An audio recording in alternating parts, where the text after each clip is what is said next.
Hello 8920। না, আপনি কোনো ছেলে না, আপনার যদি আসার সময় থাকে তাহলে আপনি একটু সময় করে কোন একজনকে নিয়ে আপনি নিজে আসেন, কাকে দিয়ে কি করাবেন একটু করায় ক্লিয়ার করে দিয়ে যান। আমি চাই না বাসায় কোনো ঝামেলা হোক, পর অন্য রকম সমস্যা হবে।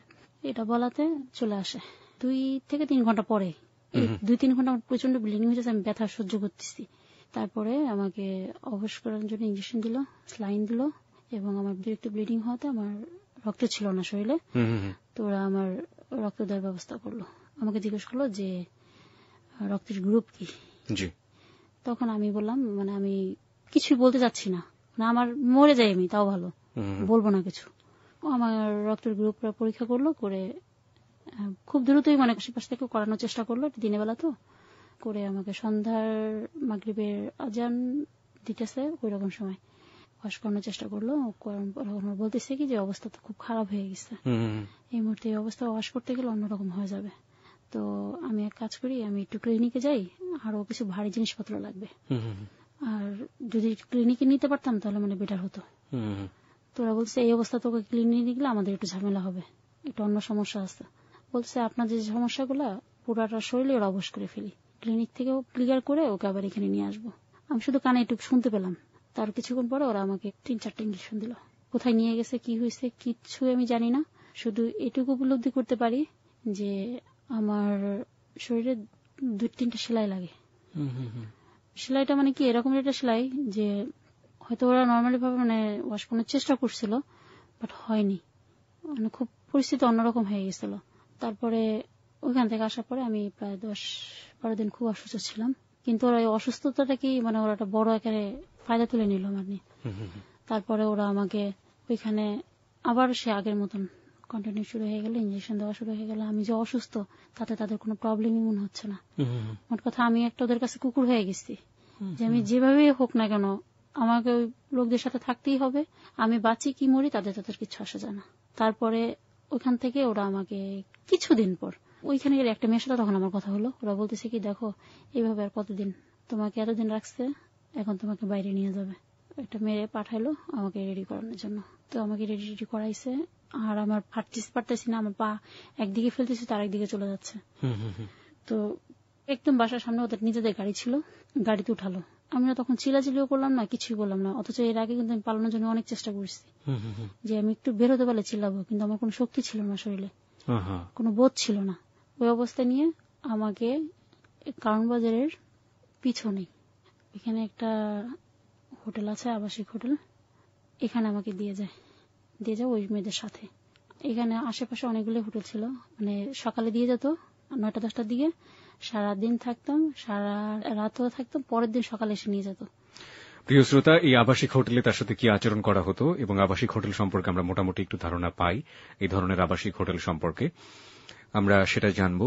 ছোট্ট একটা সংবাদের বিরতি আছে এবং বিরতির পরপরই আপনারা সবাই শুনছেন হ্যালো 8920, জীবনের চরম গল্পগুলো, চরম উপলব্ধিগুলো এবিসি রেডিওর এই প্ল্যাটফর্মে একেবারে প্রস্ফুটিত হয়ে ওঠে।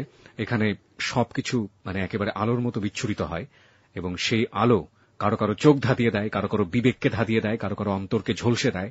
এবং আমরা জানি যে আজকে হ্যালো 8920 যারা শুনছেন তাদের মধ্যেই হয়তোবা আজকে মনীষার সাথে যারা এরকম আচরণ করেছেন তাদের মধ্যেও হয়তোবা কেউ কেউ আছেন। এই মানুষগুলোর বিবেক বোধ কি জাগ্রত হবে? এই মানুষগুলোর ভুল মানবিক তাড়না বোধগুলো কি জাগ্রত হবে? এই মানুষগুলো যে ভয়ানক রকমের অন্যায় করে চলেছে সেই অন্যায় বোধগুলো কি জাগ্রত হবে?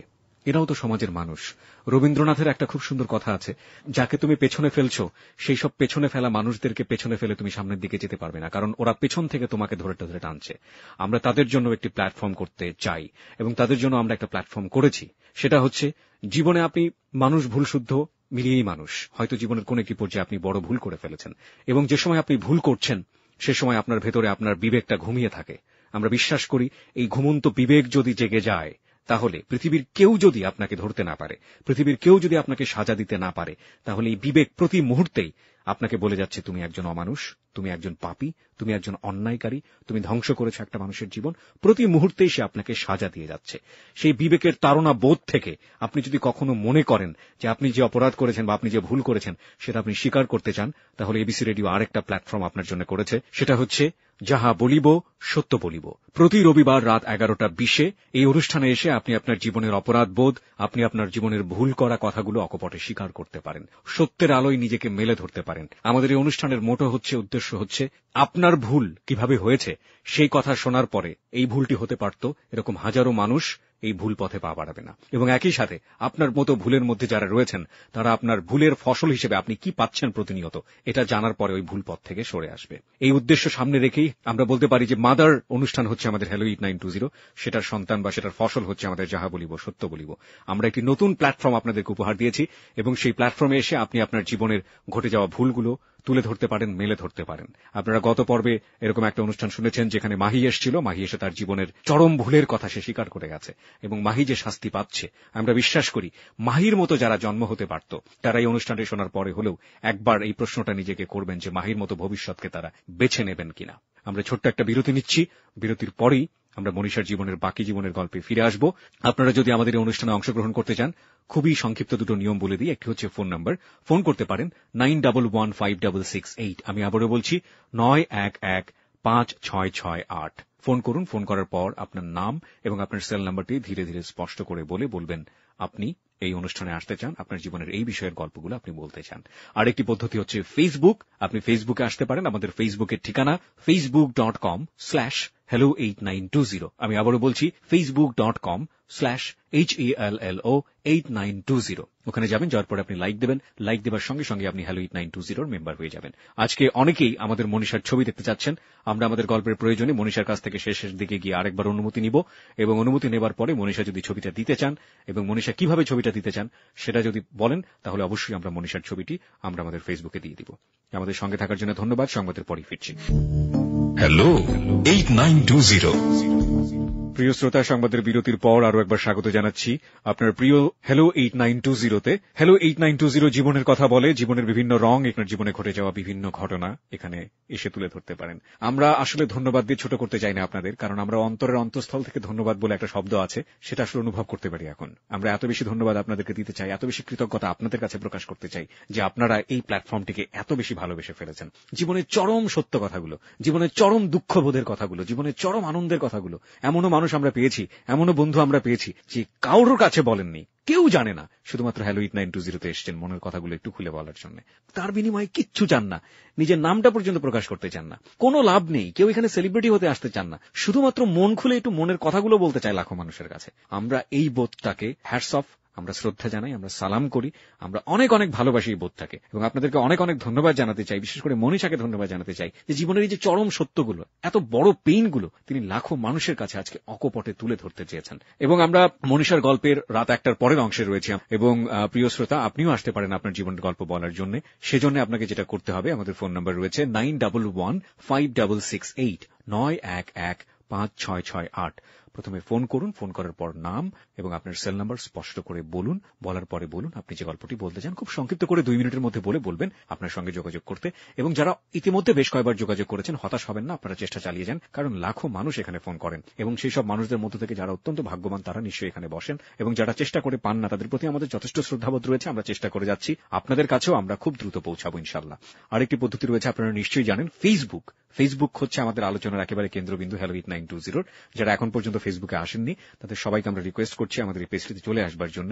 facebook.com/hello8920 facebook.com/HELLO8920 ওখানে যাবেন, যাওয়ার পরে আপনি লাইক দেবেন, লাইক দেওয়ার সঙ্গে সঙ্গে আপনি হ্যালো 8920 মেম্বার হয়ে যাবেন।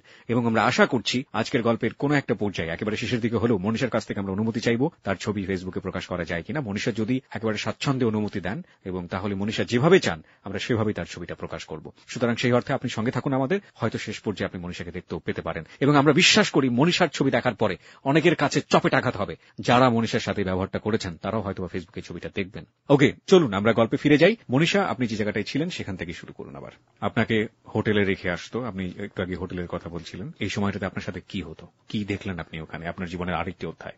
জি, সেখানে একটু ওয়েটিং রুম ছিল, চারপাশ দিয়ে গ্লাস লাগানো ছিল, বসার জন্য লম্বা ধরনের বেঞ্চ জাতীয়, তাতে গদি বসানো। প্রত্যেকটা মেয়ে হয়তো ফ্লোরিং করে কেউ বসতেছে, কার্পেটে করে কেউ বসতেছে, কেউ উপরে বসতেছে, কেউ সাজগুজ করতেছে, মানে এক একজনের এক এক রূপ। আপনি গিয়ে প্রথমে ওটা দেখলেন ওখানে? হ্যাঁ, কিন্তু আমি যে নেশাগ্রস্ত অবস্থায় ওটা যেই দেখবে সেই বুঝতে পারছে না। আমি টুলে টুলে পড়ছি, আমাকে এক কোনায় নিয়ে বসিয়ে দেওয়া হলো। আমি বসে বসে এক একজনের দেখতেছি যে আমি কোন জগতে আসলাম। তখন দেখি কেউ সাজগোজ করছে, কপালে সিঁদুর দিয়ে, টিপ দিয়ে, সাদা চুড়ি যেটা শাখা বলে এরকমই। এখানে নাকি কারো কারো চাহিদা থাকে যে হিন্দু মেয়েদের সাথে সেক্সুয়াল যে রিলেশনটা এটা করার জন্য মুসলমান অর্থে হিন্দু সেজে বসে আছে। জি, ভিন্ন ভাবে কেউ প্যান্ট পরা, কেউ শার্ট পরা, কেউ গেঞ্জি পরা, কেউ স্কার্ট পরা, কেউ থ্রি পিস পরা, কেউ শাড়ি পরা, কেউ খুবই শর্ট যেটা অর্ধনগ্ন। হ্যাঁ, এরকম অবস্থায় লাখো মানুষ আসছে যাচ্ছে, যেটা লজ্জা বলতে যে জিনিসটা ওদের মধ্যে কারোর মধ্যে ছিল না। ওইখানে বিভিন্ন শ্রেণীর লোক আসতো।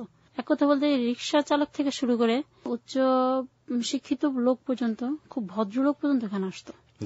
মাত্র 250 টাকার বিনিময়ে যে কোনো মেয়ের সাথে একবার সেক্স করা যায়। ওখানে ওরা একটা ভাগ্য মেনে নেয়, যার ভাগ্য ভালো তার দেখা যাচ্ছে 10 বার 15 বার সেক্স করতে পারে। এটাকে ওই মেয়েরা ভাগ্য মনে করে। ভাগ্য মনে করে, যারা তো ইচ্ছাকৃত ভাবে আসে তারা মনে করে যে ও ওইখান থেকে 250 টাকা পাচ্ছে, মানে এরকমই কিছু। মেয়েটা 250 টাকা পেত। প্রত্যেকের হাতে একটা কাগজ দেওয়া থাকে তার ব্যাগে রাখার জন্য, কয়বার সেক্স হয়েছে সেই ক্রস দিয়ে দিত। ওইটার উপরে টাকা গণনা করে সকালবেলা যাওয়ার সময় টাকাটা নিয়ে যেত। আমাকে যে কাগজটা দেওয়া হয়েছে সেটা আমার ব্যাগ ছিল না, আমার সাথে যে মেয়েরা ছিল ওদের কাছে ছিল। তা আমি যে রুমে যেতাম না কেন, ওই মেয়েদের যে কোনো একজন থাকতো এখানে। একজনের বেতনে ছিল, কিছু হোক না হোক তার প্রতি মাসে তার থাকা খাওয়া দিয়ে তাকে 8000 টাকা দিতে হবে। এরকম ওর মুখে শোনা টাকা নিয়ে মানে ও সন্তুষ্ট 8000 টাকা বাড়িতে পাঠায় প্রতি মাসে। আর এখানে বকশিস দিয়ে যায় যারা, সেই বকশিস টাকা দেয়, তার মোবাইল খরচ, তার আনুষঙ্গিক চাহিদা যেগুলো সেগুলো। ওই মেয়েটা এই সুবিধা কেন নিত? ওই মেয়েটাকে দেখতে অনেক বেশি সুন্দর ছিল বা অন্য কোনো ব্যাপার? তাহলে অনেক পুরানো নাকি এখানের। ও আচ্ছা, সেই অর্থে উনি এই সুযোগটা নিতেন। দেখা যাচ্ছে যাদের কাছে কেউ আসতো না, খুব কম যেত, তারাই বেতনে হওয়ার চেষ্টা করতো। যদি না হয় তাহলে আমি খাবো কি, চলবো কিভাবে? তখন তাদের কিভাবে বেতন দেওয়া হতো? চেষ্টা করতে বেতনে রাখার জন্য। দেখা যাচ্ছে কি ওদের বিভিন্ন জায়গায় পাঠানো হতো, কোনো হোটেলে বা কোনো বাড়িতে, কোনো বাংলোতে, মানে বিভিন্ন জায়গায়, শুধু ঢাকাতে না, ঢাকার আশেপাশেও তাদের গাড়িতে করে পাঠা দেওয়া হতো 3 দিন 4 দিন 5 দিনের জন্য। হ্যাঁ, সেখানে একবার হোক আর 10 বার হোক আর 25 বার হোক, তাতে তাদের কিছু না। যদি তাকে কেউ বকশিস দেয় তবে সেটা তার, কিন্তু তারপরে যারা টাকাটা পাবে হচ্ছে হোটেল মালিক। হোটেল মালিক না, দালাল যারা। দালালদেরকে তো হোটেল মালিকরাই পুষছে অবশ্যই, গড়ে পড়তে হোটেল মালিকের কাছেও কিছুটা যাবে। তারপরে ওইখানে একটা মেয়ের সাথে আমার পরিচয় হয়, তার নাম কাজল। কিন্তু অন্যান্য মেয়েদের থেকে সে একটু ভিন্ন, সে সবসময় থ্রি পিস পরতো। আর সেই মেয়েটারও ফ্যামিলি বলতে তার সৎ বাবা, সেই বাবা ওর সাথে জোর করে রেপ করে ওই মেয়েটার সাথে। ও মাই গড! ও প্রিয় শ্রোতা, আপনারা বর্ষার গল্পটা শোনার পরে অনেকেই প্রশ্ন করেছিলেন যে গল্পের সত্যতা আসলে কতটুকু। দেখুন, আরো একটা গল্প পাওয়া গেল। বর্ষা রেপ হয়েছিল তার খালুর দ্বারা, এবং আজকে ওর গল্পের প্রেক্ষাপটে আমরা জানতে পেলাম এক ধরনের সৎ বাবা, বাবা তো বাবাই, সে বাবার দ্বারা শারীরিক যৌন নির্যাতনের শিকার, পরবর্তীতে সে ইচ্ছাকৃতভাবে এই লাইনে চলে এসছে। আমাদের সমাজে এরকম কত অসংখ্য অগণিত বোনেরা রয়েছে যারা পারিবারিকভাবে যৌন নির্যাতনের শিকার হচ্ছেন, এবং একই সাথে বলতে চাই শুধুমাত্র এরা না, অপরিণত বয়সে যখন হয়তো একটা শিশু বুঝেই উঠছে না যে যৌন আচরণটা কি হতে পারে, নীরবে নিভৃতে তারা সহ্য করে যাচ্ছে এই যে যৌন নির্যাতনগুলো হচ্ছে, এর পরিসংখ্যানটা রীতিমতো ভয়াবহ। এবং এটা থেকে সচেতন করার জন্য না আছে কোনো প্রচারণা, না আছে কোনো ধরনের উদ্যোগ।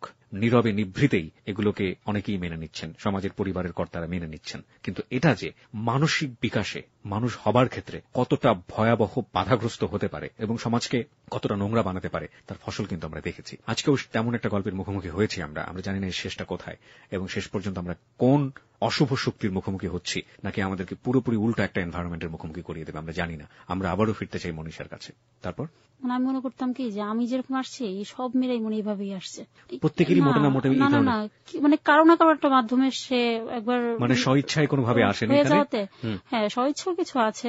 যেমন একটা মেয়ে, সে ফার্মগেটে কি কোম্পানিতে চাকরি করে, সে অফিস টাইম শেষ করে এখানে চলে আসতো তার ফেসিয়াল করার জন্য, তার চুলের যত্ন নেওয়ার জন্য, তার যে মৌলিক চাহিদাটা সেই চাহিদা পূরণের জন্য সে এখানে আসতো। আমি এরকম কথা আমার বন্ধুদের কাছ থেকে শুনেছি, কিন্তু আমি বিশ্বাস করতাম না। আজকের গল্পটা শোনার পরে আমি বিশ্বাস করলাম যে ফেসিয়াল করার জন্য, মাথার চুলের স্টাইল ঠিক রাখার জন্য কিংবা ফ্যাশন ঠিক করার জন্য মেয়েরা কখনো কখনো এই পেশাতে আসতে পারেন। ওকে, তারপরে ওরা আমার সমস্ত ঘটনা বললাম, বলার পরে ও সত্যি কথা বলে দাঁড়ানো ছিল, থাপ করে বসে পড়ে। ওই মেয়েটার কথাটা শোনার পরে বসে পড়ে কপালে হাত দিয়ে বলে, কি পৃথিবীতে এমনও মানুষ আছে, তুমি কিভাবে সহ্য করে আসো? আমি হলে তো আমি জানি মেরে ফেলতাম। তা বলছি দেখো আমি এখান থেকে পালাতে চাই, তুমি আমাকে একটু হেল্প করবে? তা বলছে কি ঠিক আছে, আমি তোমার সাথে কথা বলি, যে তোমার সাথে আমার কথা কম বলতে হবে। আমাকে যে বকশিসের টাকাটা দেয় আমি ওর কাছে জমাতে শুরু করে দিলাম। কি পরিমাণ টাকা দিত আপনাকে বকশিসের যারা আসতো? যারা দেখাচ্ছে কি ওরা তো 500 টাকা দিয়ে আসতো। স্পেশাল ভাবে কিছু মেয়ে রাখা হতো। ওদের স্পেশালিটি কি ছিল? কথা বলতে কি একটা মেয়ের যেগুলো গুণ থাকার প্রয়োজন বা একটা ছেলে যা পছন্দ করে একটা মেয়ের কাছ থেকে, সেগুলোর মধ্যে যারা থাকতো তাদের একটা আলাদা একটা রুমে রাখা হতো। যেমন একটা কথা বলি, একটা রিক্সাওয়ালা যদি ওইখানে যায়, সেও যদি 500 টাকা নিয়ে যায়, তখন তাকে একটু ভালো মেয়ে দেওয়া তাদের কাছে সম্ভব ছিল না, কারণ সবার জন্য সবকিছু না। সেটা ওইখানে ওরা করতো। তো ওরা কিছু কিছু লোক আছে, মেয়ে আছে, তাদের আলাদা করে রাখতো। তার মাঝে আমিও একজন ছিলাম। আমাকে দেখে কেন হিংসা করতো তারা, যে আসতো সে ডাইরেক্ট আমাকে দেখাতো কেন, ওরা তো উশৃঙ্খল ভাবে করতো, আর আমি যে কোনো এক সাইডে পড়ে থাকতাম, চুপচাপ বসে থাকতেন। হ্যাঁ, আর আমার খুব বিরক্ত লাগতো যে আমি কোন পরিস্থিতিতে আছি, কিভাবে আমি বের হবো। আমার সবসময় মাথায় এটা কাজ করতো। এখানে দেখুন, নোট অন দ্যাট পয়েন্ট, আপনারা নিশ্চয়ই এই যে জীবন ব্রথেলে যেসব মেয়েরা কাজ করেন তাদেরকে নিয়ে অনেক চলচ্চিত্র হয়েছে, বাংলাতে হয়েছে, ইন্ডিয়াতে হয়েছে, দেশের বাইরে হয়েছে। এবং রাস্তায় দাঁড়ালে কিংবা আপনি যদি দেখেন যে ব্রথেলে যারা যান, তারাও নিশ্চয়ই জানেন যে এদের একটা বিশেষ অঙ্গভঙ্গি আছে, বা এরা একটু অন্য ধরনের হয়, একটু অন্য উগ্র অ্যাটিটিউডের হয়, বা যেটাই হোক না কেন দেখলে বোঝা যায় যে হ্যাঁ এরা এই লাইনে বা এই ধরনের কাজ করে। মজার বিষয় হচ্ছে ফ্রয়েডিয়ান সাইকোলজি অনুসারে যে মানুষ সবসময় ফিজিক্যাল আচরণের ক্ষেত্রে একটু ডিফারেন্ট ক্যাটাগরির মানুষকে পছন্দ করে। দেখুন, ও সবসময় 4-5 মাস ধরে এক ধরনের সাধারণ মানুষ, ও সবসময় অপছন্দের জায়গা, ও এখনো সেই সব মানুষ হয়ে উঠতে পারেনি এই লাইনের, এবং যে কারণে প্রত্যেকটা মানুষই ওকে পছন্দ করেছে। ওকে, তারপরে টাকা জমাতে জমাতে কোন এক সময় দেখি যে ওর কাছে 4000 টাকা হয়ে যায়।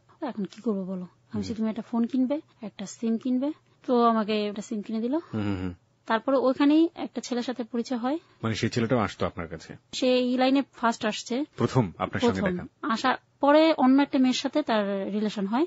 তার মধ্যে তার নাকি টাকা হারাই গেছে, টাকা নিয়ে চলে গেছে এক মেয়ে। মানে ওইখানে যে টাকা পয়সা নিয়ে গেছিল সেটা সে চুরি করে নিয়ে গেছে। মেয়ে মানে তার মানে ওয়াশরুমে গেছিল, এই মাঝে তার মানে কিছু টাকা নিয়ে গেছে। ওখানে যারা ক্লায়েন্ট যায় তাদের কাছ থেকে এরকম চুরি চোরাও হয় আর কি। এরকম অনেক হয়, মোবাইল চুরি হয়, মানি ব্যাগ চুরি হয়, চেন চুরি হয়, আংটি চুরি হয়। এমন আছে কি যে কেউ আছে দূরে থেকে আসছে, আসলে নাকি মেয়ে নিয়ে রুমে থাকতো। ওই মেয়েরা দেখা যাচ্ছে সকালবেলা ওঠার আগে তার যা যা আছে সব নিয়ে চলে গেছে ঘুম থেকে ওঠার আগে। হ্যাঁ, এমনকি তার যাওয়ার জন্য যে 5 টাকা এরকম রেখে যেত না। তবে এরকমই একটা রেকর্ড আছে, একটা মেয়ে শুধু 5 টাকা রেখে গেছে, আর 5 টাকার উপর লিখে গেছিলাম আমি যাওয়ার সময় তোর 5 টাকা দিয়ে গেলাম, তুই চিনা বাদাম খাইতে খাইতে চলে যাস।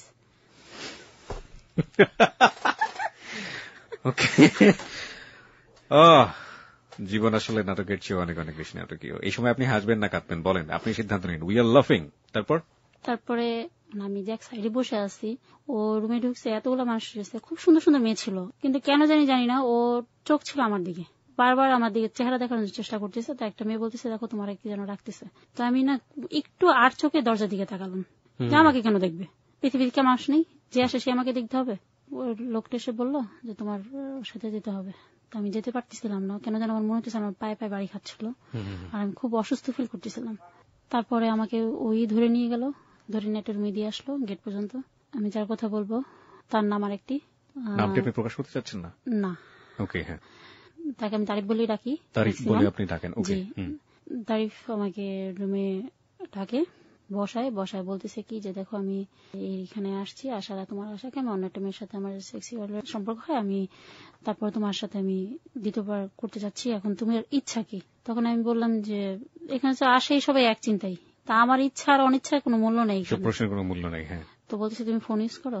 এই রাস্তায় আসার পর থেকে সবাই আমাকে মানে একটা খাদ্য হিসেবে দেখছে, কিন্তু ও আপনাকে ডিফারেন্ট ভাবে দেখে, একটা পণ্য হিসেবে দেখছে, কিন্তু ওর ভেতরে সম্পূর্ণ একটা অন্যরকম ছিল।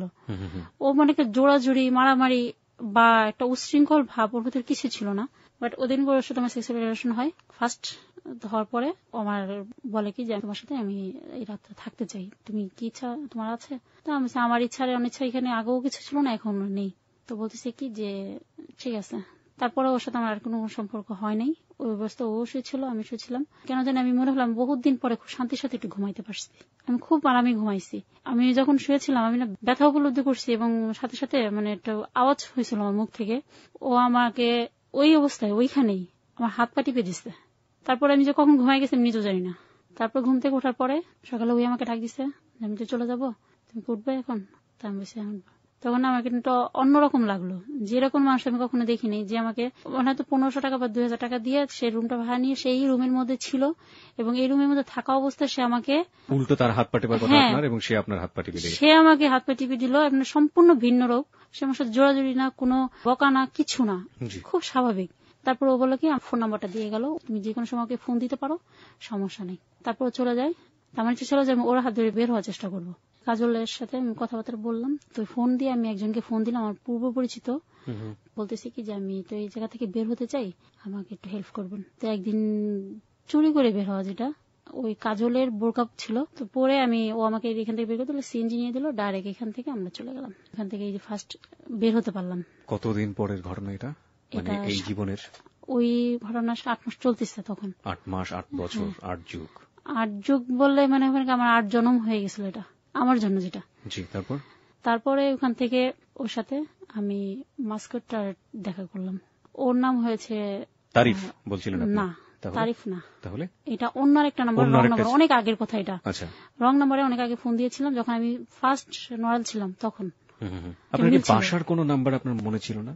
ফোন দিইনি, এটার জন্য যেন যে আমি ওই এলাকার একজনকে ফোন দিয়েছিলাম, দিয়ে খবর নিয়েছিলাম, আমি না কাজলকে দিয়ে দেওয়া হয়েছিলাম, যার খবর কি বলছে ওই মেয়ে তো চলে গেছে, কার সাথে চলে গেছে, যায় নাকি, কোন কোন হোটেলে থাকে, কি করে না করে, এই এলাকায় আসলে ও ঠ্যাং ভেঙে দিবে। একটা কথা বলি, ওইখানে আমার পুরাটা এলাকায় ওই রকমের ছাড়াইছিল যে আমি ওর সাথে চলে এসে অন্য কোনো ছেলের সাথে ভেগে আসছি। আমি খারাপ রাস্তা বেছে নিয়েছি। এই নজরুল এটা ছড়িয়েছে? হ্যাঁ। তো নজরুলকে লোকজন ধরেনি? তুমি নজরুলকে না, নজরুলে বলে নাই যে ওর সাথে আমি আসছি, এক ছেলের সাথে প্রেম করেছে, আরেক ছেলের কাছে, আর খুব বাজে বাজে কথা বলছে এলাকাতে আমার নিয়ে। এগুলো ছড়িয়েছে আপনার নামে, যাতে আপনি এলাকায় কখনো জায়গা না যেতে পারি। আর আমার মা লজ্জায় ওইখান থেকে চলে আসছে, আর কখনো আসেনি। এমনকি ঢাকায় যে আমাদের বাসা ছিল, বাসা ছেড়ে দেয়। আমার বোনের আবার বিয়ে হয়ে যায় চাঁদপুরে, নিয়ে যাওয়াতে আমার মা আমার বোনের ওখানে থেকে যায়, আর আসে না। এবং কি আমার যত আত্মীয় স্বজন আছে, কেউ আমাকে তো তার ভালো দৃষ্টিতে দেখবে না, এটা আপনি বুঝতে পারতেছেন, এবং সমস্ত মানুষ বুঝতে পারবে যে যেই পরিস্থিতি আমি ছিলাম, হয়তো তারা জানে না, ওই মুহূর্তে জানতো না, কিন্তু তারা জানতো যে আমি ইচ্ছাকৃত ভাবে এই রাস্তাকে বেছে নিয়েছি। তো আমি চঞ্চল ছিলাম, সবাই আমাকে সেই খারাপ দৃষ্টিতে দেখছে। মানে আপনি খারাপ ছিলেন, সেজন্য আপনার দ্বারা এটা সম্ভব হয়েছে, আপনি নিজেই খারাপ করে কাজ করেছেন। দেখুন প্রিয় শ্রোতা, প্রথম থেকে যারা গল্পটা শুনছেন, জীবনের অদ্ভুত ব্যাকরণ এবং জীবনের অদ্ভুত সমীকরণ কত রকমের হতে পারে, ও কি কি, আজকের এই জীবনের গল্পই তার প্রমাণ। ওকে, হ্যাঁ।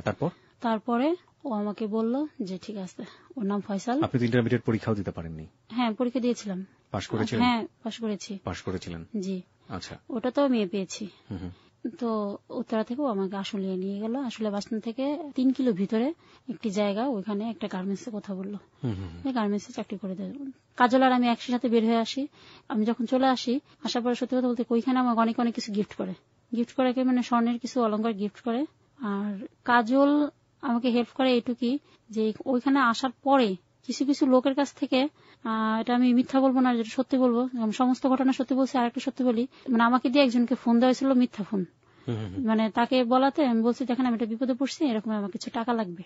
তো একজনে বলে সে আমাকে 20,000 টাকা দেয়। তো ও এরকম আর কি করছে, আমার হয়ে অনেক জায়গায় ফোন দিয়ে বলছে যে ওরকম সমস্যা আছে, আমি না, তারপর ওই ফোন দিছে, দিয়ে প্রায় 70 থেকে 80,000 টাকা মতো ম্যানেজ করে ফেলে আপনার নামে।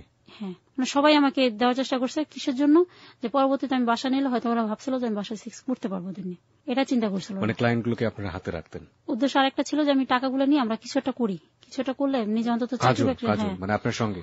হ্যাঁ, ও আমার সাথে ছিল এবং ও ওই রাস্তা ছেড়ে আসে। ওকে, দুজনেই আপনারা একসাথে রাস্তাটা ছেড়ে দেন, আপনারা দুজনে একসাথে থাকার সিদ্ধান্ত নিচ্ছেন, একসাথে প্ল্যান করছেন। ওকে, তারপরে চলে আসি, আমাদের বাসা নিয়ে দেয়। বাসা নেওয়ার পরে ওখানে পাশে আবার মেস ছিল, 3টা ছেলে থাকতো।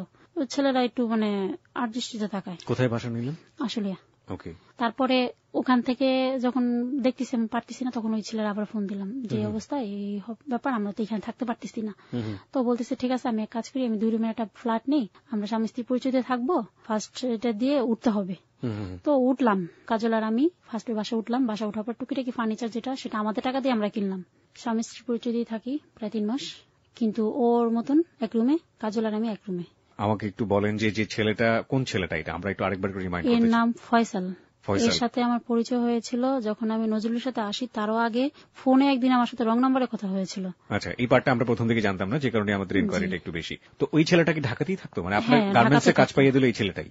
হ্যাঁ, গার্মেন্টসে কাজ পাইয়ে দিল। মানে কি, আমি গার্মেন্টসের মধ্যে কাজ করতে পারিনি। সত্যি কথা বলতে কি, আমিও তো কুশি কাটার কিছু কাজ জানা ছিল আমার, আর হাতের কাজ জানা ছিল, যেটা যে হাতের কুশন, বিভিন্ন 3 পিসের হাতের কাজ করা, পাঞ্জাবি, ফতুয়া, এই হাতের কাজ করা ছিল। আমি ওইখান থেকে যোগাযোগ করে মাস্কট টাওয়ারে কিছু দোকান থেকে নেওয়ার চেষ্টা করলাম। তা আমি তো যেতাম না আসলে, কি আমি এমন একটাই হয়ে গেছিলাম, বড় বড় মার্কেটের অনেক যারা আছে যারা আমাকে চিনত, তো এই ভয়টা না, আমি কোথাও বের হতে যেতাম না। আর এই ছেলেটা কোথায় থাকতো আপনাদের সাথে পরিচয় হওয়ার আগে? হ্যাঁ, আর আগে ছিল ওর ভাইয়ের সাথে। ঢাকাতেই থাকতো সে? ঢাকাতেই থাকতো, যাত্রাবাড়িতে ছিল। কি করতে? বিশেষ পরীক্ষার্থী ছিল। বিসিএস পরীক্ষার্থী ছিল? জি। পড়াশোনা করেছে কোথায়? ময়মনসিং পড়াশোনা করেছে। বিসিএস এর জন্য প্রিপারেশন নিচ্ছে? জি। আচ্ছা, ঠিক আছে। তার মানে এই ছেলেটা আপনাদের সাথে থাকা শুরু করলো? জি। এবং থাকতো কোন উদ্দেশ্যে? উদ্দেশ্যটা সে কি ছিল ফার্স্ট আমি জানি না। ফার্স্ট এটাই ছিল যে আমি এটা কাজবাজ করব, আমাদের ভালোটা, মানে আমি আমার পরিস্থিতি একটু অন্যরকম করে, ওর মতন ও আমার মতন, আমি কাজলের মতন। এবং আপনাদের সঙ্গে আপনার হাজবেন্ড পরিচয় থাকতো বিকজ অফ আপনাদের বাসা ভাড়াটা ঠিক মতো নেওয়ার জন্য, রাইট? হ্যাঁ, মানে কোনো সমস্যা না হয় না? হ্যাঁ। ওকে, এক। আর 2 নম্বর হচ্ছে যে আপনার পাস্ট লাইফ সম্পর্কে কি সে জানতো, যে আপনি 7 মাস কোথায় ছিলেন বা কি করেছেন? সব জানতো না, সে হোটেলের ব্যাপারটা জানতো। ওকে, তারপরে সে একদিন সরাসরি বললো আমি তোমাকে বিয়ে করতে চাই। Directly propose? হ্যাঁ। তো আমি বলছি কি যে কিভাবে সম্ভব, আপনি তো আমার সম্বন্ধে সবই জানেন। তো ও এক কাজী ডাকলো, কাজীটা দেখে কাজী মনে হলো না, আর রেজিস্টার খাতা নিয়ে আসছে, কিন্তু খাতাটা একবারই নিউ। ওকে, মানে আগে পিছিয়ে কারো কোনো রেজিস্ট্রি নাই? First register. ও বলতেছে আগের খাতা শেষ হয়ে গেছে, এটাই ফার্স্ট। তো আমাকে সিগনেচার দিল, আমার ঠিক ঠিকানা যেগুলো নেওয়ার দরকার সব নিল। নেওয়ার পরে কালেমা পরে যেভাবে বিয়ে করানো আনুষ্ঠানিক ভাবে সেভাবে সেটা করলো। করার পরে তার সাথে বিয়ে হওয়ার পরে আমার 3 মাস পর্যন্ত কোনো শারীরিক রিলেশন ছিল না, একই রুমে ছিলাম। কেন ছিল না? তার ভিতরে একটা ভয় ছিল এটাই যে আমার কোনো শারীরিক কোনো প্রবলেম আছে কিনা। মানে আপনি যেহেতু একেবারে অবাধে শারীরিক সম্পর্ক আগে সবার সাথে হয়েছে, সুতরাং যৌন কোনো রোগ তার সেই সংক্রমিত হয় কিনা। ওকে, আমিও কখনো ওকে এরকম বলতাম না যে কেন এরকম হচ্ছে না। তো আমার উদ্দেশ্য ছিল এটাই যে যেহেতু বিয়ে হয়ে গেছে এখানে, তো সেখানে সব আমার জেনে শুনে করছে, তো নিশ্চয়ই আজ হোক আর কাল হোক একদিন কিছু হবেই। মাঝে আমাকে মহাখালীতে জনবাসনে যে মেয়েরা কাজ করতো, এদের ফ্রি চিকিৎসার জন্য এটাই ছিল। আচ্ছা আচ্ছা। তো আমাকে কিছু কিছু পরীক্ষা দিল, blood test, urine test, ultrasound, এমনকি আমার কিডনিতে কোনো এফেক্ট আছে কিনা এও দেখলো। মানে বিভিন্ন, মানে প্রায় 15 থেকে 20,000 টাকা খরচ করে আমার অনেকগুলো টেস্ট করালো এই ছেলেটা। হ্যাঁ। তারপরে টেস্ট রিপোর্ট নিয়ে ডাক্তার আসলো, ডাক্তার বললো যে না, ওই ধরনের কোনো সমস্যা নেই, আপনি আপনার ওয়াইফকে নিয়ে স্বাভাবিক জীবন চালু করতে পারেন। ফার্স্ট ওর সাথে আমার শারীরিক সম্পর্ক হয়, হওয়ার পর ওর ভিতরে মানে তখন থেকেই মানে একটা অমানবিক একটা জিনিস দেখতে পেলাম, যে প্রচন্ড মানে অস্থির থাকতো। একদিন আমি শুয়ে আছি, খুব গরম, কাজল মানে যে রুমটা শুধু একটা টেবিল ফ্যান ছিল, টেবিল ফ্যানটা নষ্ট হয়ে যায়। তো একটা ঘরে একটা সিলিং ফ্যান, এখন গরমের মধ্যে তো আর বাইরে শোয়া সম্ভব না, তো আমরা ফ্লোরিং করলাম। এট ফার্স্ট ওয়ালের সাথে কাজল শুয়ে, তার মাঝখানে আমি শুই, তার পাশে সে ছিল ফয়সাল, ও শুই। তো ও শোয়ার, জি, আমরা 3 জন যখন শুয়ে থাকি, আমি ঘুমিয়ে যাই, ফ্যান চলতেছে, হঠাৎ আমার গার উপর দিয়ে খুব জোরে একটা ধাক্কা লাগলো। জোরে ধাক্কা লাগলো, মানে এত জোরে ধাক্কা লাগলো, মানে আমার পায়ে কি ওটা বাড়ি দিয়ে ছিটকে যায় পড়ছে। ঘুমন্ত অবস্থা তো আমার হাত, ওর পিঠের উপরে হাত পড়লো, দেখি যে প্রচন্ড ভিজা শরীর এবং প্রচন্ড গরম ওর শরীরটা। এর মধ্যে কাজল উঠে বসে পড়ছে, বসে বলতেছে আপু, বলি আমার পায়ের জোরে একটা ধাক্কা দেয়। আমি লাফ দিয়ে উঠে বসে পড়ি। আমি কি হয়েছে? কাজল কান্না করতেছে। কি হলো কাজল, কান্না করতেছে কেন, কি হলো? আমি আবার লাইট জ্বালাইলাম।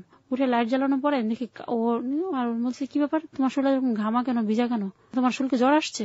আমি কপালে হাত দিতেছি, তো বলছে যে না, আমার জ্বর আসে নেই। তো ও উল্টা জিজ্ঞেস করছে, কাজল তোমার কি হয়েছে? তো কাজল বলছে আপু, আমি তোমার সাথে একটু কথা বলতে চাই। আমি বলছি কি ব্যাপারে? তো বলছে না, ইমার্জেন্সি, তোমার সাথে আমার কিছু কথা আছে, তুমি বাইরে আসবা না, আমি বলবো। মানে আমার হাজবেন্ড ওই বাইরে চলে গেল। তখন ও আমার বলতেছে কি যে এই অবস্থা, ভাইয়ারা আমি এত ভাইয়া ভাইয়া বলি, উনি আমার গায়ের পরে হাত দিছে এবং আমার শরীরে করছে। আমি কথা বলছি, তখন আমার মুখ চিপে ধরছে, জোর করে কিছু একটা করার চেষ্টা করতে চাইছিল। এই জন্য আমি তোমার পায়ে লাথি দিতেছি কোন সময় থেকে, তুমি ঠিক পাইতেছো না। আসলে সত্যি কথা কি, আমার শরীরটা অনেক ক্লান্ত ছিল, ঘুম ঘুম ভাব ছিল আমার ভিতরে, এতটাই ঘুমিয়েছিলাম যে ওর পায়ে যে বাড়ি দিছে আমি ঠিক পাইনি। আপনি এটাকে কিভাবে নিলেন, আপনি কি করলেন? আমি ওই মুহূর্তে না, আমার খুব খারাপ লাগছে যে এটা কি হলো। আপনি ফয়সালের সাথে কিছু বলেন এই ব্যাপারে? ওকে আমি বললাম যে তুমি এটা কি করলা, বলতেছে মিথ্যা তো বলতেছে, ওর কথা তুমি বিশ্বাস করো? আর ওই ধরনের খারাপ মেয়েরা এই ধরনের কথা বলে আমাকে নিয়ে বলে। আমি তাহলে তোমার শরীর ভিজা কেন ছিল, আর তুমি এরকম গরম ছিল কেন, তুমি ওর কাছে কেন গেলো? তখন ও আমাকে একটা থাপ্পড় দিল। এট ফার্স্ট থাপ্পড় দিয়ে এটা বললো যে ওরা আমি কি করছি আর কি না করছি সেটার কথা আমি শুনতে চাচ্ছি না, আমি শুনতে চাচ্ছি এইটা যে হয়েছে কি, যদিও করে থাকি করছি কি হয়েছে, মানে ওর ভিতরে এরকম ঝাড়ে। তা আমি বলছি তুমি শিক্ষিত মানুষ হিসেবে আমি তো দেখি তুমি একটা নরপিচাস, তুমি এইভাবে কেউ যে তোমাকে ভাই বলে তুমি তার গায়ে কিভাবে হাত দাও? তোমাকে না সে বড় ভাই বলে আর আমাকে সে বোনের মতন জানে, তুমি এটা কি করলা? আমার ছোট বোন হলে তুমি কি করতা? ও ছোট বোন তো আর না।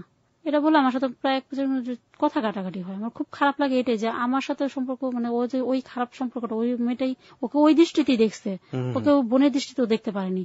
তখন আমার ভিতরে আসে আজকে যে ওর সাথে এরকম করতেছে কখনো তো আমার সাথে এরকমই ব্যবহারটা করবে। পরের দিনের ঘটনা, আমার নাক দিয়ে প্রচুর রক্ত পড়তো, প্রায় হঠাৎ হঠাৎ করে রক্ত পড়তো। এটা ওই বাচ্চা যে কথা বললাম আপনাকে, ওই সময় থেকে নাকের রক্ত প্রায় রক্তটা পড়লো এবং আমার প্রেশার হাই হয়ে গেল।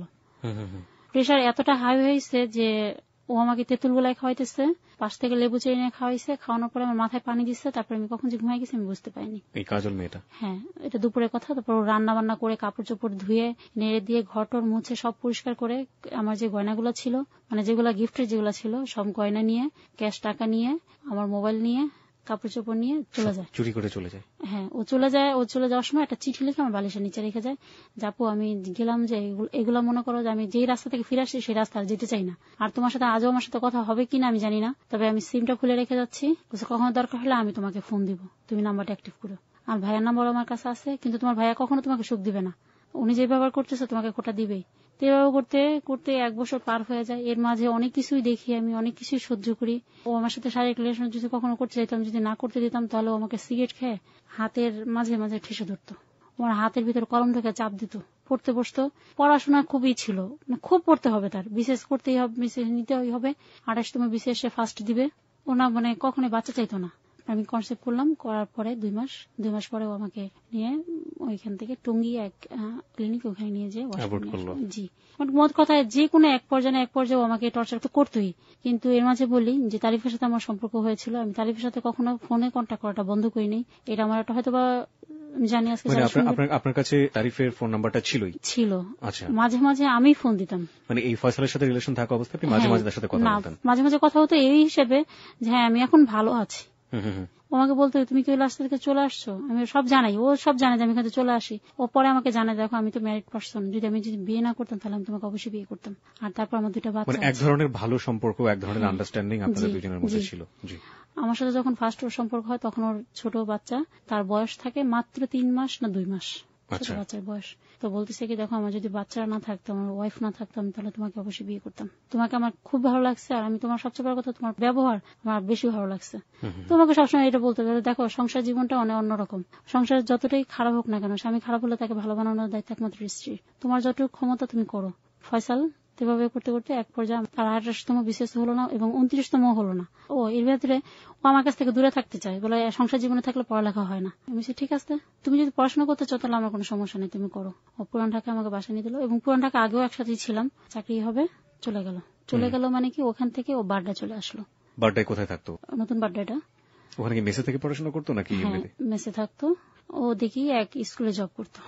তারপর মানে এক কথা বলতে কি আমাকে ভুলে গেছে, আমার যে খাওয়া খরচ দিতে হবে সেগুলো কখনোই কেয়ার করতো না, টেক কেয়ার করার কোনো প্রশ্নই থাকতো না, ছিল না। তখন আমি বললাম কি যে ঠিক আছে, তখন আমাকে সংসার দেওয়া তো তোমার পড়াশোনা চাপ হচ্ছে, তুমি তোমার মতন থাকো, আমি আমার মতন করতে থাকি। 6 মাস সময় ছিল, আমি 6 মাস সময় দিলাম ওকে। তার মাঝে হঠাৎ একদিন শুনি যে ওর বাড়িতে বিয়ে করে। ওরই এক ভাই আমাকে ফোন করে জানালো এই ঘটনাটা। 5 লাখ টাকার বিনিময়ে বিয়ে করেছে, 2 লাখ টাকা পেয়েছে, এবং ওই মুহূর্তে আমি অনেক অসুস্থ ছিলাম। আমাকে নিয়ে আমার বাসার লোকেরা আমাকে হাসপাতালে নিয়ে গেছে, ওকে ফোন দিছে, ও ফোন রিসিভ করে না, মোবাইল কেটে দিয়ে বন্ধ করে দিছে। এবং আমার যে মেডিকেলে ছিলাম, মেডিকেলে আমার প্রায় 3000 টাকা মতন খরচ হয়েছে। তখন আমার কাছে 3 টাকাও ছিল না, ঘরে ম্যাচ নেই, একটা ম্যাচ আনবো চুলা জ্বালাতে হলে, সেই টাকাটাও আমার কাছে ছিল না। মানে আমি এতটাই কষ্ট করতাম, খাওয়ারও খুব কষ্ট ছিল, আমার ঘরে খাবার ছিল না। তখন বাধ্য হয়ে তারিফকে ফোন দিয়ে আমি বলি যে এই ব্যাপার, ও তো বাসাতে নাই, আমার কিছু টাকার দরকার। 1000 টাকা নিজে এসে দিয়ে গেল। আমি ওকে সবসময় বলতাম আমি সুখে আছি, ভালো আছি। তো আমাকে বলতে দেখো আমি তোমার সুখ দিয়ে আগেও দেখতে চাইছি, এখনো চাই, তুমি সবসময় সুখে থাকো। ও এর মাঝে ওর কাছ থেকে অনেকবার টাকা নেওয়া হয় তোমাকে। তার মানে আপনার হাজবেন্ড জানতো যে এই ছেলেটার সাথে আপনার কথা হয়, ওটা জাস্ট একটা ফ্রেন্ড সম্পর্ক ছিল। ওই ফ্রেন্ডটা ও মাইনে নিত না, ও খারাপ মাইন্ড করতো, মনে করতো ওর সাথে শারীরিক রিলেশন ছিলই, ওটা মনে করে ওর কাছ থেকে টাকা আদায় করতো। প্রয়োজন ও যে নিয়ে আসতো ওর কাছ থেকে টাকা, ওর সাথে ফোনে আমার সাথে কথা করা দিয়ে ওরা তো বলাইতো যে আমি অমুক জায়গায় আসছি, ওরা বলো যে টাকা দিতে, ওরা টাকা দিত, ওই টাকা নিয়ে ও পড়াশোনা করতো। দাঁড়ান এবং এই তারিফ যে টাকাটা দিত আপনার হাজবেন্ড হিসেবে দিত নাকি? হাজবেন্ড হিসেবে দিত, চিনেই দিত। সে খুব ভালো করে চিনে। ও মনে করতো যে আমার সুখের জন্য যদি এটা করতে পারে তাহলে এটা হয়তো বা ও একটু উপকৃত হবে, এটাও মনে করতো। তার মানে তারিফ আপনাকে প্রচন্ড রকম ভালোবাসতো। অদ্ভুত একটা সম্পর্ক, আমরা বুঝতে পারছি।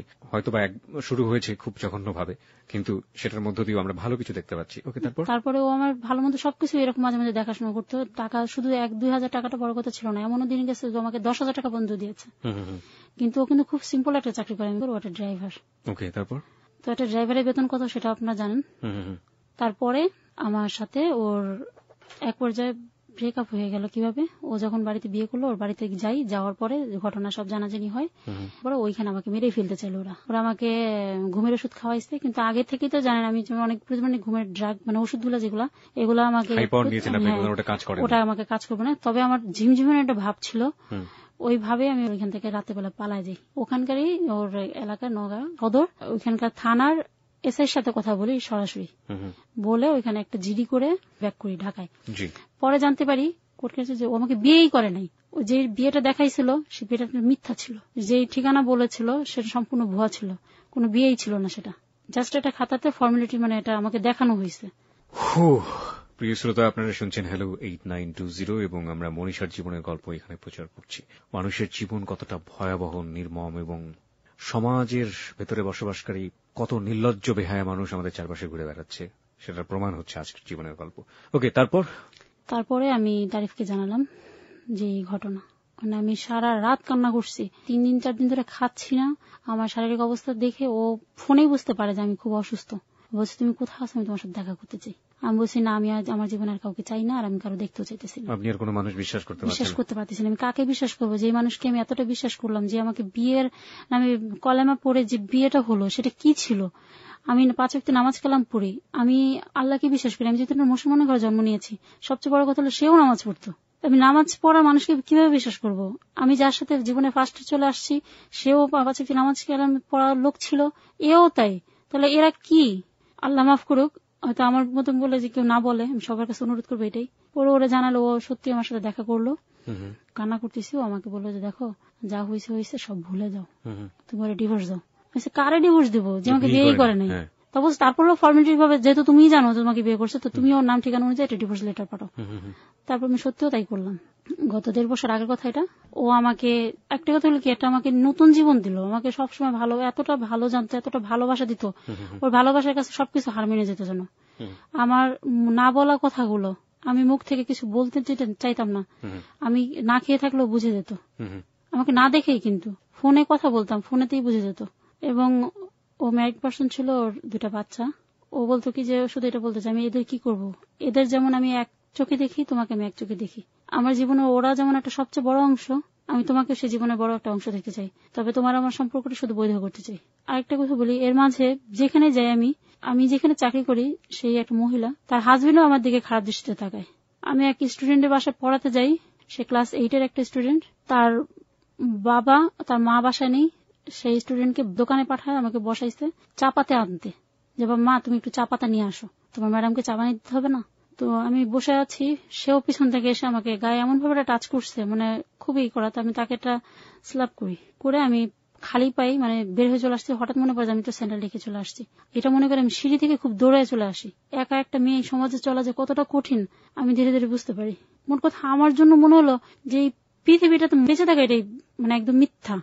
যেখানে যাই সেখানে আমাকে লোকে খারাপ দৃষ্টিতে তাকায়। ও এই মাঝে অনার্সে ভর্তি হয়েছি, সম্পূর্ণটা ওর টাকাতেই। আপনি অনার্সে ভর্তি হয়ে গেলেন এর মাঝখানে? ওকে, তারিফ আপনাকে টাকাটা দিয়েছে? সব দিক দিয়ে আমাকে। এই সময়টাতে কি আপনার সাথে তারিফের কোনো যৌন সম্পর্ক ছিল? না, ওকে, এর মাঝে ছিল না। সত্যি কথা কি, সেটা আমার ইচ্ছাতেই আমি ওরে বলছিলাম বাসায় আসার জন্য। তো বাসায় ঠিকই আসে, ও এসে ও নিজেও এসে জানে কেন ও চিন্তা করতেছে এটাই যে সবকিছু ভুলে যে আমাদের সম্পর্কটা বৈধ করা প্রয়োজন। এই সমাজে বাঁচার জন্য এটা থাকে। আমি তোমাকে সেই স্বীকৃতি হয়তো দিতে পারবো না, একটা ফার্স্ট ওয়াইফ যেটা পায়, কিন্তু আমার করণীয় যেটুকু আমি সেটুকু করার চেষ্টা করব। এই সমাজের খারাপ কি ছিল? ও শুধু একটা জিনিস চেয়েছিল, আমি সমস্ত খারাপ থেকে ভালোর দিকে থাকি। না, বৈধ বলতে সে কি আপনাকে বিয়ে করতে চেয়েছিল? ওকে, তারপর ফার্স্ট রাজি ছিলাম না, যে না আমি চাই না যে একটা মেয়েকে কষ্ট দিতে। সত্যি কথা বলতে কি, ওর ওয়াইফকে আমি মালিকা হামিরা বলে রাখি। মালিকা হামিরা? জি। আলিফ লাইলার গল্প? ওকে, কেন বলছি সেটাও বলছি। সেটা হলো যে ওর ওয়াইফের সাথে এর আগে আমার সাথে 2 বার কথা কাটাকাটি হয়। ওর ওয়াইফের মুখ অনেক খারাপ, অনেক বাজে বাজে গালি দেয়। এইগুলা তখন আমাকে আমার অতীত মনে করে দেয়। মানে সে তার ওয়াইফ আমার অতীত সম্বন্ধে জানে না, কিছুই জানে না, শুধু এটুকু জানে যে আমার কারোর সাথে বিয়ে হয়েছিল এবং তার সাথে সংসার ভেঙেছে, তারিফের জন্যই। তারপরে ওকে আমি বললাম, ও আমাকে বলল যে কি করা যায় বলো তো, এভাবে তো আর হচ্ছে না, বিয়ে করাটাই বেটার। আমি যে ঠিক আছে, যদি বিয়ে করতে চাও তাহলে এই 12-12-তে, মানে আমি 3 দিন আগে বললাম, তাহলে আমি রাজি, আর না হলে করবো না। এটা আমি ওকে 9 তারিখে বললাম। তো বলছে যে এটা তুমি একটা বাজে কথা বললা, তোমার কি ইচ্ছা নাই, যে আমি করলে করো, না করলে নেই, বাদ, আর জীবনে কখনো বলতে পারবো না। ও সব প্রিপারেশন নিয়ে নিল এবং আমাদের বিয়েটা হয়ে গেল। আপনার তারিফ বিয়ে করার আগে কি প্রথম স্ত্রীর কাছ থেকে পারমিশন নিয়েছিল? টু বি অনেস্ট, নেয়নি। কেন? ওর ওয়াইফ কখনোই রাজি হবে না। এটা আপনি, আমি বলি কি যে এটা কোনো মেয়ে। আপনাদের বিয়ে হয়েছে 12-12-12? জি। এটা কি জানাজানি হয়ে গেছে? তারপরে ওর স্ত্রীকে জেনেছে? হ্যাঁ, ওর স্ত্রী কিভাবে জেনেছিল? আমি এর মধ্যে খুব অসুস্থ ছিলাম, তো ওকে ফোন দেওয়াতে ওর ওয়াইফ একদিন ফোন রিসিভ করে।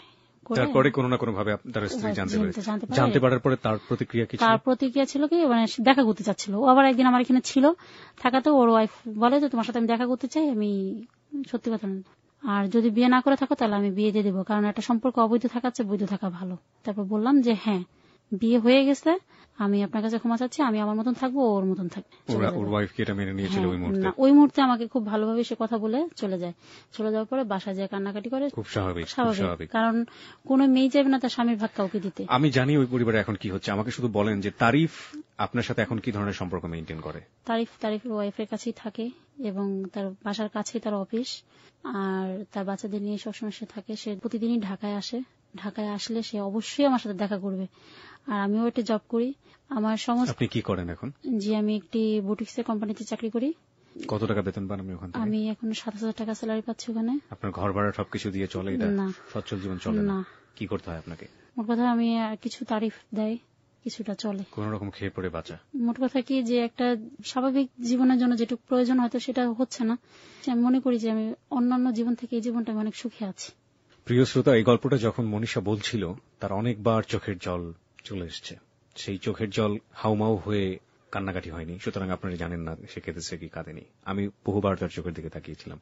শাকিল গল্প বলার সময় অনেকগুলো ছবি তুলেছে, শাকিলের ক্যামেরাতে সেই চোখের যে পানি সেটাও ধরা পড়েনি, কিন্তু আমি তো ওর চোখের দিকে তাকিয়েছি। যতবার ভালো জীবনের কথা বলেছি, যতবার অসুস্থ জীবনের কথা বলেছি, তো প্রত্যেকবার ওর চোখে পানি চলে এসছে।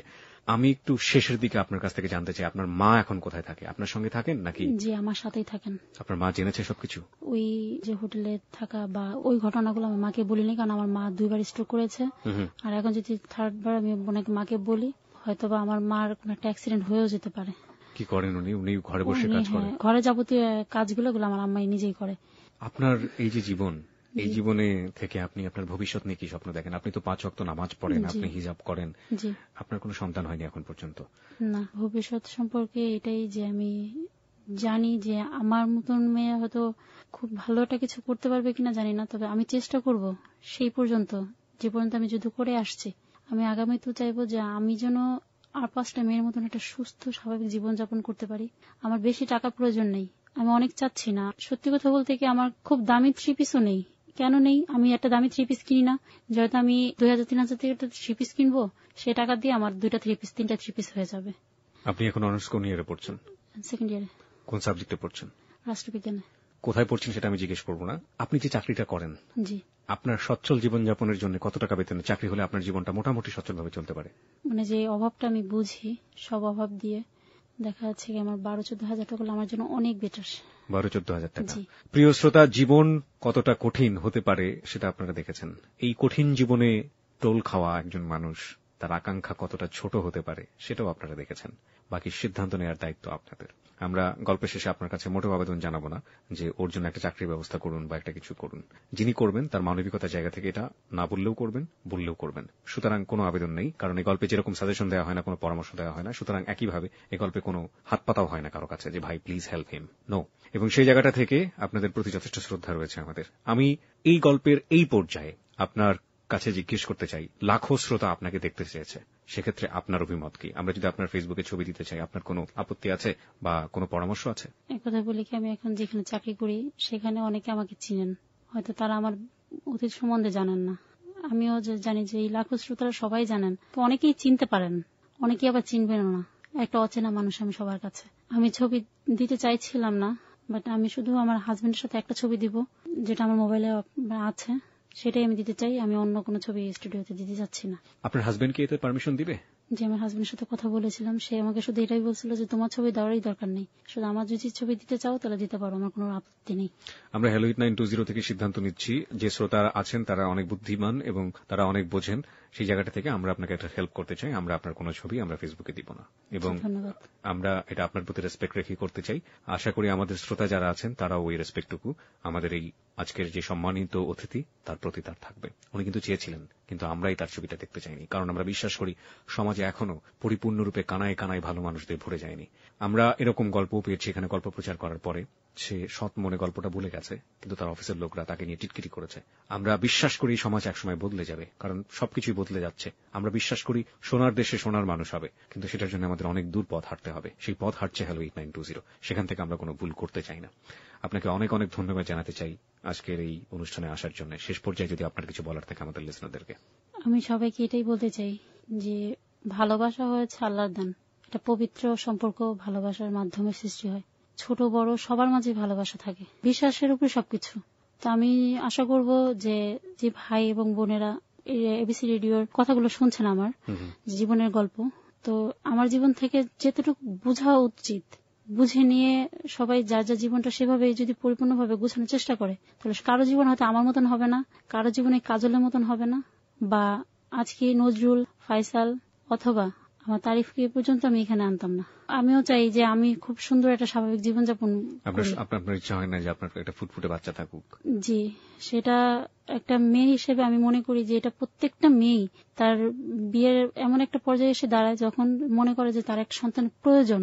আমি যখন দেখি যে অন্যান্য বাচ্চারা তাদের মাকে ডাকতেছে মামুনি বলে, মা বলে, যার যেভাবে সম্বোধনা করার, তারপরে দেখা যাচ্ছে যে একটি মা একটি শিশুকে কোলে নিয়ে ঘুরে বেড়াচ্ছে, তখন আমারও মনে হয় যে আমিও তো একটি বাচ্চার মা হতে পারি।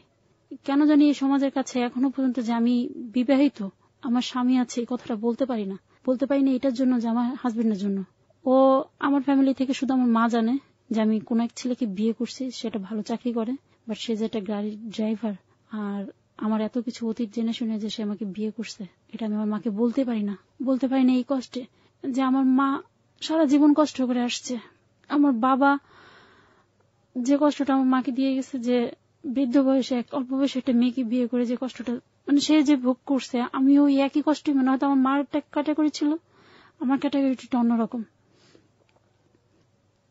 তারপরে দেখা যাচ্ছে যে সব মারই আশা থাকে তার মেয়ে ভালো একটা কিছু হোক, ভালো একটা স্বামী পাক, সংসার পাক। কখনোই কোনো মা চাইবে না যে সতীনের সাথে সে সংসার করুক এবং তার ছেলে মেয়ে থাক। আর এই জন্য আমি বলবো যে হয়তো আমি পরিস্থিতির শিকার হয়ে ওকে বিয়ে করছি।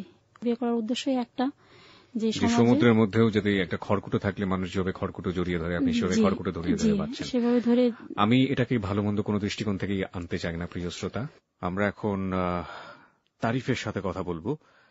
তারিফ সম্পর্কে আপনারা জেনেছেন, ও হচ্ছে আমাদের মনীষার হাজব্যান্ড, এবং তারিফের কাছ থেকে আমরা বিস্তারিত জানবো আসলে মনীষা তার কাছে কেমন, মনীষাকে যে বিয়ে করলো এটার একটা প্রতিবন্ধকতা রয়েছিল তার ব্যক্তিগত জীবনে, সবকিছু মিলিয়ে এখন সে কেমন আছে।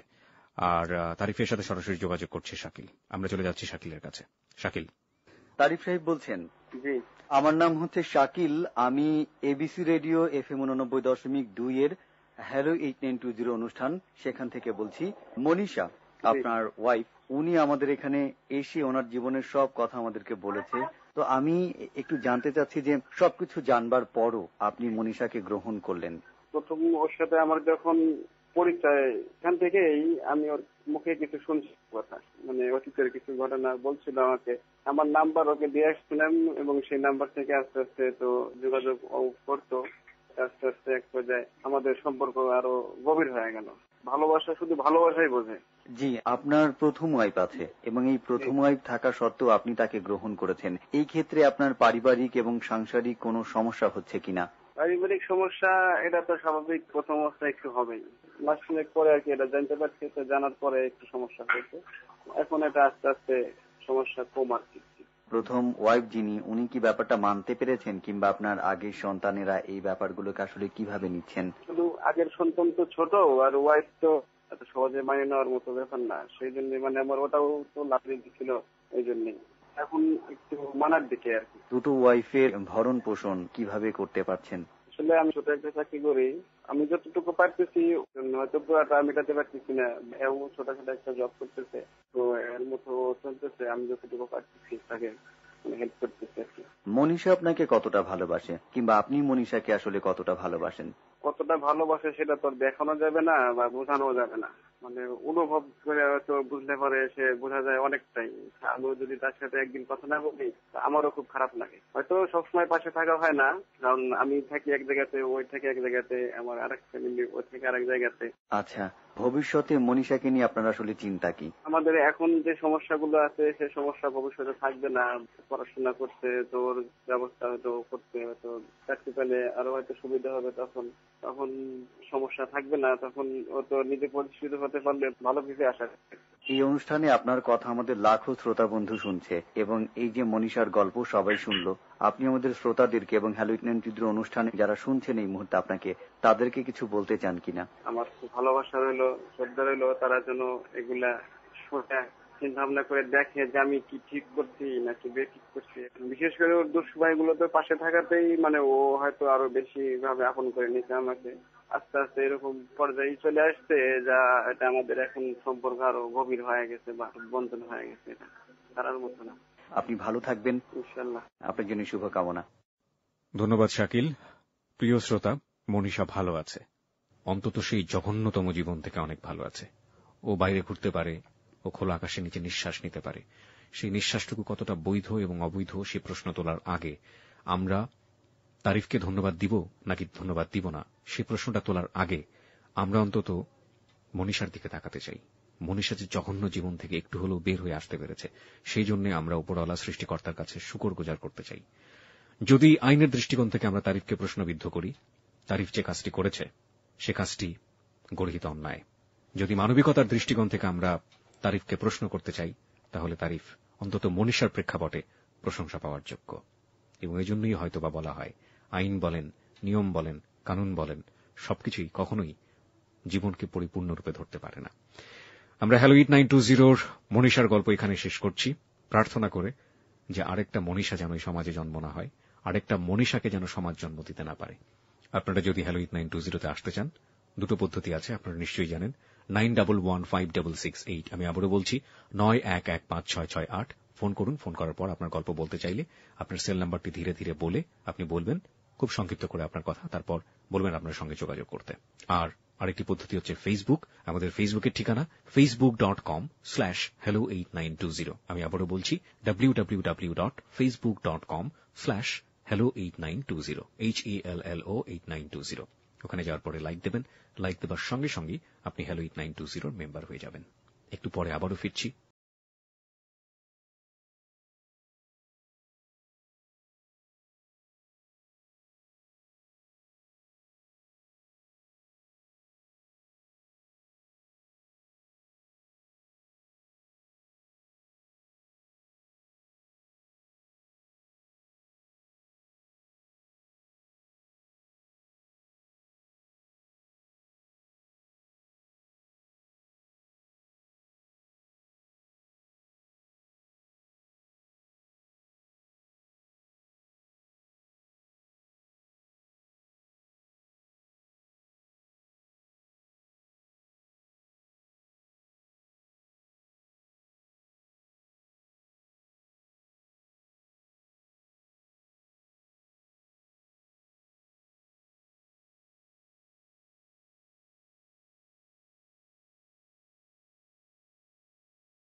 শ্রোতা, 1:51 হচ্ছে সময়। আপনারা শুনছেন live hello 8920, RJ Kibria, RJ Shakil এই মুহূর্তে আমার সঙ্গে রয়েছে এবং রয়েছে আমার টিম। আর এই ফাঁকে আপনাদের সবাইকে একটু বলি, আজকে আমাদের হাতের সময় একেবারেই কম। আমরা হাজার হাজার কমেন্টসের একেবারেই 1% পড়তে পারবো না, শুধু একটা কমেন্টস আমরা পড়তে চাই। জাহিদ হাসান লিখেছে, মনীষা আপু আপনি কাঁদবেন না, আপনি কাঁদলে আমরা সবাই কাঁদবো। That is the best comment ever. মনীষাকে আমরা বলতে চাই, মনীষা, আপনি যেভাবে শক্তভাবে জীবনকে ধরেছেন, এটাই হচ্ছে অনেক অনেক বড় পাওয়া। আপনি শক্তভাবে বেঁচে থাকুন এবং আপনার সাথে আমরাও শক্তভাবে বেঁচে থাকতে চাই। আমরা এই গানটির পর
ইসহাকের গল্প প্রচার হওয়ার পর আমরা হাজার হাজার কমেন্টস পেয়েছি ফোনে এবং ফেসবুকে।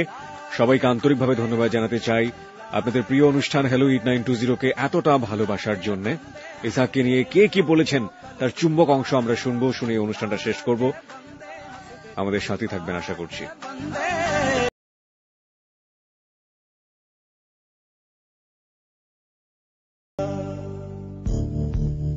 হ্যালো 8920।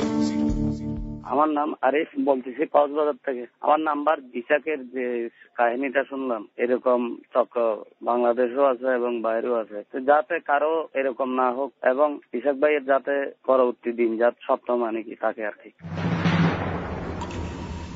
আমি সামিয়া বলছি, আমি গাজীপুর থেকে বলছি। আমার মোবাইল নাম্বার যে ইসাক, ওনার সাহস না থাকলে হয়তো 19 5 ওমান থেকে চলে আসছে, এটা তো সম্ভব ছিল না। তো অবশ্যই এবিসি রেডিওকে ধন্যবাদ এই ধরনের একটা শো করার জন্য। যারা এই হ্যালো 8920 সঙ্গে জড়িত সবাইকে অসংখ্য অসংখ্য ধন্যবাদ। আমার নাম মোহাম্মদ জসিমউদ্দিন। মোবাইল নাম্বার হচ্ছে ইসাক আসছিল, ও তো মোটামুটি খুব একটা ভালো জব করার প্রয়োজন আমি মনে করি, যেহেতু অনেক টাকা নষ্ট হয়ে গেছে। আমার একটা ব্যাংকে ওর জন্য একটা ব্যবস্থা করতে পারবো আর কি, যদি আপনারা কাইন্ডলি ওর সাথে আমাকে কন্ট্যাক্ট করে দেন। হ্যালো, আসসালামু আলাইকুম। আমার নাম রাইসা। আমার মোবাইল নাম্বারটা 01। ইসাক ভাইয়ার গল্পটা শুনেছি, তো ওনাকে সব ফ্রেন্ডরা অনেক অনেক স্যালুট জানাচ্ছে এই কারণে যে ওনার মতো একজন সাহসী মানুষ দালালদের ধরে দিতে পারছে, সেজন্য অনেক অনেক থ্যাঙ্কস। মোহাম্মদ নাসির। জীবনের গল্প অনুষ্ঠানে যে ইসাক ভাই এসেছিল, ওনার গল্প শোনার পর থেকে সারা রাত ঘুমাতে পারিনি। আসলে আমার বুক ভরা স্বপ্ন ছিল বিদেশে যাব, বিদেশে গিয়ে অনেক টাকা ইনকাম করবো, বাট তোমার কথা শোনার পর থেকে কালকে আমার সব স্বপ্ন ভেঙে চুরমার হয়ে গেছে। আসলে ওনার জীবন থেকে আমি অনেক কিছু শিখেছি এবং ওনাকে অসংখ্য থ্যাঙ্কস এসব কথা মিডিয়ার সামনে প্রকাশ করার জন্য। আমি শাহাবুর রহমান গাজীপুর থেকে বলছি। ইসহাক ভাইয়ের সাথে আমার জীবনটাও একেবারে হুবহু মিলে গেছে। আমি আদম ব্যাপারীদের প্রতারণার শিকার হয়ে বিদেশে আমি ঠিক এমন মর্মান্তিক ঘটনার সাথে শিকার হয়েছি। এটা তো কত মর্মান্তিক, যারা এই কবলে না পড়েছে তারা বুঝতে না। আসলে ইসহাক ভাইয়ের প্রতি আমার খুব সহমর্মিতা এবং সমবেদনা। আমি মোহাম্মদ সাইফ ইকবাল বলছিলাম। ইসহাক ভাই এসেছিল, আমি তার কাহিনী শোনার পর খুবই দুঃখ পাই। মানুষ এত খারাপ হতে পারে সেটা গতকালকে আমি বুঝতে পারলাম। তিনি সেখানে অনেক নির্যাতিত হয়েছে। তার পায়ের নখ যখন প্লাস দিয়ে কাটা হতো তখন আমার খুবই খারাপ লাগছে, সে কেটে ফেলি। সে একটা মসজিদকে একতলা করবে। আমি আল্লাহ তাআলার কাছে অবশ্যই দোয়া করবো তাকে এই সামর্থ্যটুকু যাতে অন্ততপক্ষে দান করে। আমি তুহিনুল ইসলাম বিপ্লব। ইসাহাক ভাইয়ের জীবনের কাহিনী থেকে আমি বুঝতে পারলাম যে মানুষ অর্থের জন্য মায়ের সাথে বেইমানি করে, না হয়তো বা ওরা কেমন করে পারলো একই মায়ের সন্তান হয়ে বাংলার ছেলে হয়ে ইসাহাকের মতো হাজারো ইসাহাককে নির্মম ভাবে নির্যাতন করতে। ওরা মানুষ না, ওরা পশু। বাংলার প্রতিটা মাটি কণাও তাদের জন্য বদদুয়া করবে। আমরাও ঠিক সে কথাটাই বলতে চাই বিপ্লব, আপনি যেটা বলেছিলেন। তবে এই মানুষগুলোকে পেছনে ফেলে আমাদের সামনের দিকে যাওয়া সম্ভব না। এই মানুষগুলো দেশেরই সন্তান, যারা ভুল করছে, অন্যায় করছে, তাদেরকেও আমাদের ভালো পথে আনতে হবে এবং তাদেরকে নিয়ে আমাদের সামনের দিকে এগিয়ে যেতে হবে। Hello 8920 is open platform. এখানে এসে জীবনের সমস্ত গল্প আপনি ধারণ করতে পারেন, আপনি বলতে পারেন। আমরা আন্তরিকভাবে ধন্যবাদ জানাই যারা আমাদের সঙ্গে ছিলেন, আছেন এবং থাকবেন তাদেরকে। হ্যালো 8920 তে আসার জন্য দুটো নিয়ম একটু আগে জেনেছেন আপনারা। facebook.com/hello8920 এখানে আসতে পারেন আপনি। পুরনো অনুষ্ঠান ডাউনলোড করা থেকে শুরু করে যাবতীয় তথ্যাবলী, এবং একই সাথে আপনি চাইলে আমাদের গেস্টের সাথেও কথা বলতে পারেন। আরেকটি পদ্ধতি 91156668, আমি আবারও বলছি 91156668। এই নম্বরে ফোন করার পর আপনার নাম এবং আপনার সেল নাম্বারটি স্পষ্ট করে বলে আপনি যে গল্পটি বলতে চান সেটা সারাংশ বলে বলবেন আপনার সঙ্গে যোগাযোগ করতে, আমরা যোগাযোগ করব। এবং আপনারা নিশ্চয়ই জানেন যে এবিসি রেডিওর আরো একটি নতুন অনুষ্ঠান শুরু হয়েছে, ইন্সপায়ার্ড বাই হ্যালো 8920 টিম, যাহা বলিব সত্য বলিব। এটি প্রচারিত হচ্ছে প্রতি রবিবার রাত 11:20। এখানেও একটা টিম রয়েছে, কিন্তু সমস্ত সহযোগিতায় হ্যালো 8920 টিম। আপনাদের ভালোবাসা নিয়ে আমরা সামনের দিকে এগিয়ে যেতে চাই। অনেক অনেক ভালো থাকবেন এবং সবসময় বলি এবিসি রেডিওর সাথেই থাকবেন। আর জি কেব্রিয়া, শাকিল এবং হ্যালো 8920 টিমের পক্ষ থেকে আপনাদের সবাইকে শুভ রাত্রি।